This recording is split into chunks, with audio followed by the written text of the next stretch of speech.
Hi friends, இப்போ நம்ம Pandian stores பார்க்க போகிறோம். பாண்டியன் ஸ்டோர்ஸில் நம்ம பாண்டியன் ஒரு பக்கம் பணம் எங்கடான்னு சொல்லி கேள்வி மேலே கேள்வி கேட்க, ஐயோ பேங்க்குக்கு போனியா இல்லை பணம் எடுத்தியா இல்லையாடான்னு சொல்லிட்டு பிபி வந்த கோழி மாதிரி கத்துறாரு.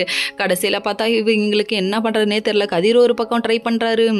எவனும் 10 பைசா கூட கொடுக்கலாக்கி இல்லை. இந்த காலத்தில் பணம்னா 10ம் பறந்து போவோம்பாங்க. அந்த மாதிரி எவனுமே கண்டிப்பாக தரமாட்டாங்கப்பா அப்படிங்கிற மாதிரி ஆயிடுச்சு.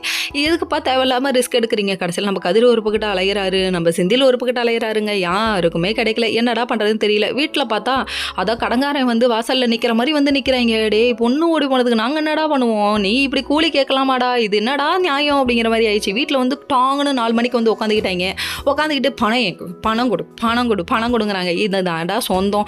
இது அதாவது சோகத்துலேயும் பெரிய சோகம் என்ன தெரியுமா? இவங்க குத்தி காமிச்சு பேசுறதா அப்படிங்கிற மாதிரி ஆயிடுச்சு. சரி, இங்கே இந்த கூத்து நடந்தாலும் நம்ம அரசி ஒரு பக்கம் அம்மா அம்மான்னு சொல்லிட்டு வந்து நிற்கிறாங்க. நீ அம்மான்னு வந்து நின்று அவ்வளோதாண்டின்னு சொல்லிட்டு மூஞ்சில் தண்ணியை பிடிச்சி ஊற்றி விட்டாங்க. இதே சுடு தண்ணியை ஊற்றிருக்கணுமா? நிலைமையை அப்படின்னு பயந்து ஓடிட்டாங்க. ஊன்னு சினுங்குறாங்க அவங்க அம்மாச்சிட்ட. நீ கொஞ்சம் யோசிச்சிருக்கலாம்னு சொல்லிட்டு பேர பிள்ளையே பற்றி இப்போ சொல்கிறாங்கன்னா பார்த்துக்கோங்க. அந்தளவுக்கு கேவலமானவன் கேடுகட்டவன் நம்ம குமார் அப்படிங்கிற மாதிரி ஆயிடுச்சு. சரி விடுங்க.